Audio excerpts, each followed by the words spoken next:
Welcome back to my channel. Every year we leave the West Coast for several days to visit New York City. In this episode, I will be covering what we did on this year's trip.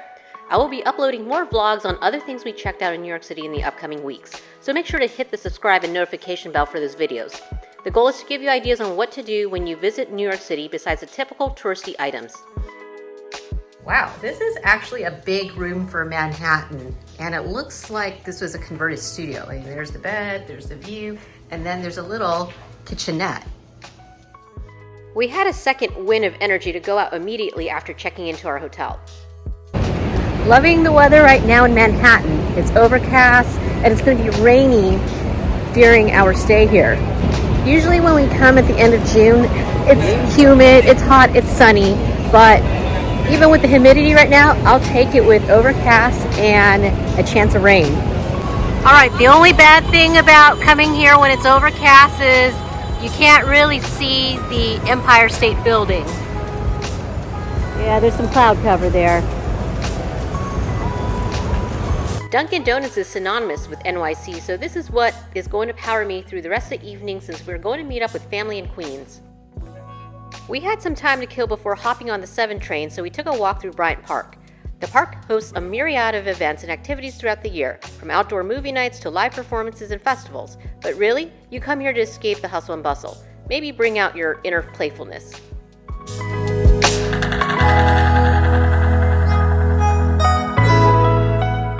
Right around the corner is the New York Public Library, where we were entertained by an African drum circle.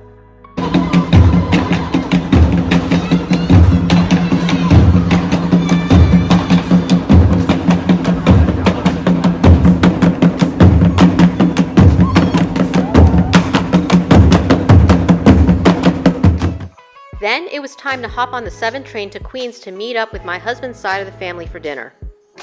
7 train to 34th Street.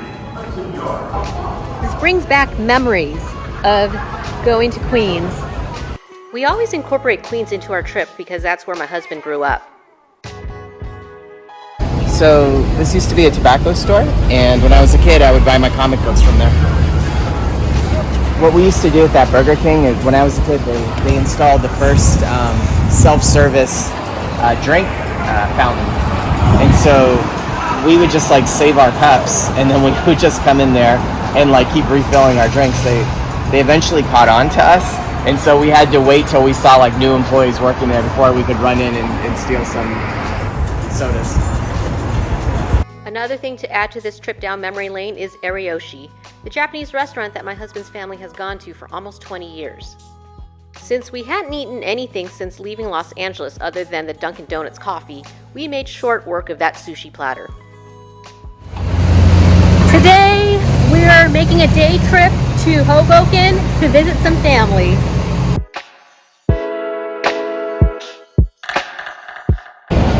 How to get to New York City to Hoboken? Well, you could take the bus, and luckily we're close to Port Authority, so that's where we're going to catch the bus. Got my ticket to Hoboken. Hoboken is just across the Hudson River. By bus, it takes about 20 minutes, and most of it was going through the Lincoln Tunnel. There are a lot of residential areas around here because it's a lot cheaper to live here than living in Manhattan, and you're not that far away. We spent the day visiting some more of my husband's family.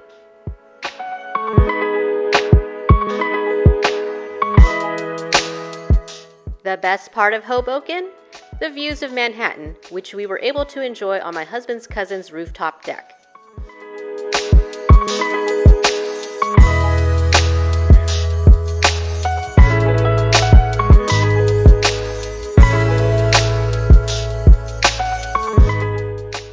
So much to do in New York City, not enough energy, so I'm here grabbing a cup of coffee because I need it for the second half of the day.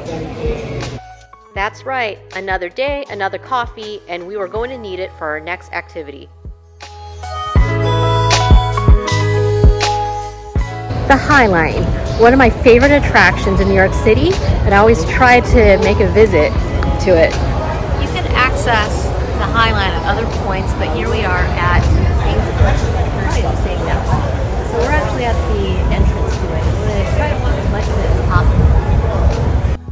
were going to enter the Highline from the south at Gainesfort, although you can enter at other points. The park does have opening and closing times, so make note of them. The Highline used to be part of the railway system on the west side from the port to the meatpacking district. Now it has become an elevated walkway where people can enjoy the unique views of the city while getting some benefits of a green space. I don't know what these flowers are, but you can really smell them, and they smell really fragrant. Go in for the smell. There are places to relax. They are constantly changing art installments like this one here, so every year when we visit, the Highline looks different to me. The Highline is 1.45 miles long and it's a pretty flat walk. I love how they kept remnants of the railway to remind us of the Highline's origins. And here we are at the Hudson Yards, which is a shopping and dining center. This piece here is the Vessel, which opened in 2019. You are no longer allowed to climb up to the top, but I did get to when it first opened. My husband likes board games, so we always make a stop at the board game store, the Compleat Strategist in Midtown. Board game lovers will find victory here. Meanwhile, I'll just go to my usual waiting spot.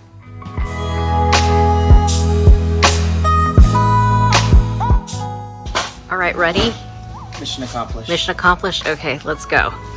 Until you see the store again next year. Next year.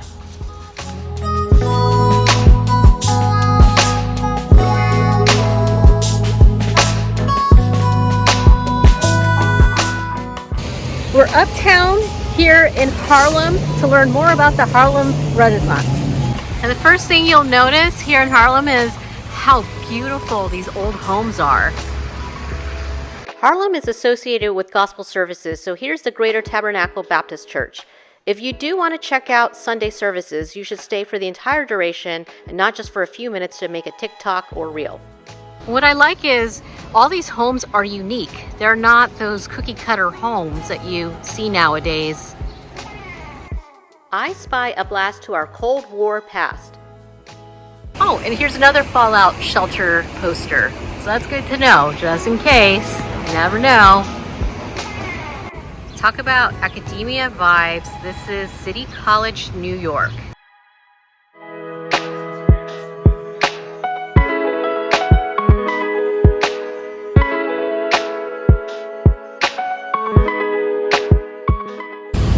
Oh my goodness, how many units does that apartment building have? It looks like a lot, and they have their own water tower there, so that says something. A walk down West 125th Street, which is supposed to have lots of stores with a touch of Harlem style. Of course, you cannot visit Harlem without making a stop at the famous Apollo Theater. Magic Theaters, owned by the very Magic Johnson.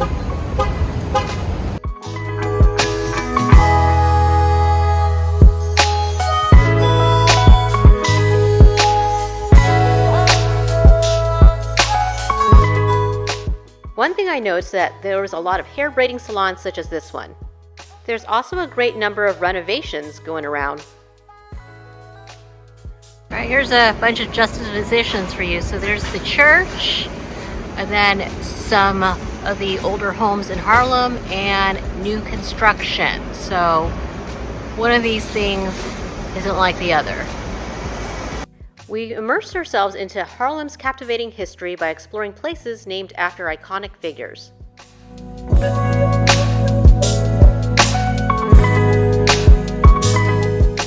Then there was Langston Hughes' house that we had to visit, having had read some of his poems in school.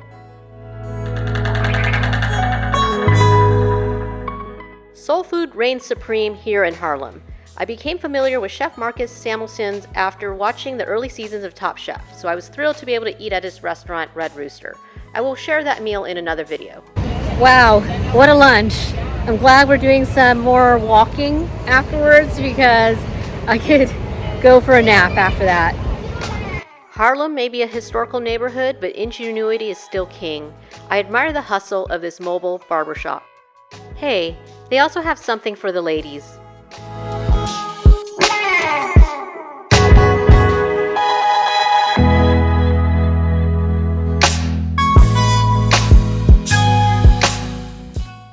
is the home of jazz.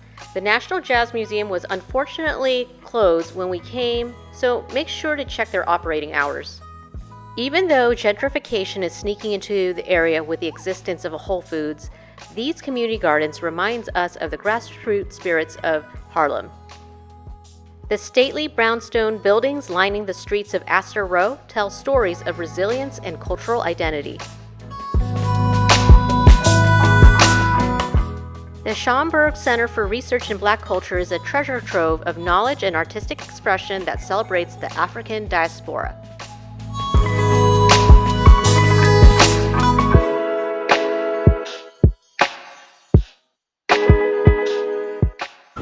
Wow, so this must be really old if it's telling you to walk your horses.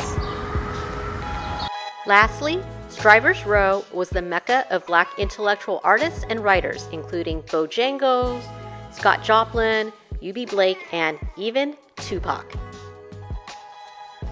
And even in a crowded city like New York City, there are still some places where you could find some solitude, such as this rooftop deck of our hotel. It was a perfect setting to enjoy the sunset and decompress after being around crowds all day.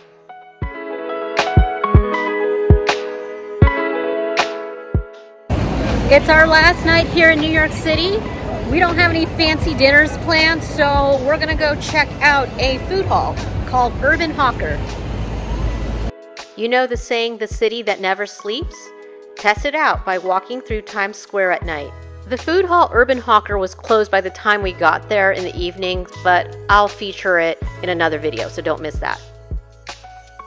After 6 days in New York City, it was time to say goodbye. I'll miss the hustle and bustle of the city, the diversity of the people, and the endless opportunities for entertainment. You don't have to be rich to enjoy an extensive city like New York City. There's something for everyone, including dollar pizza.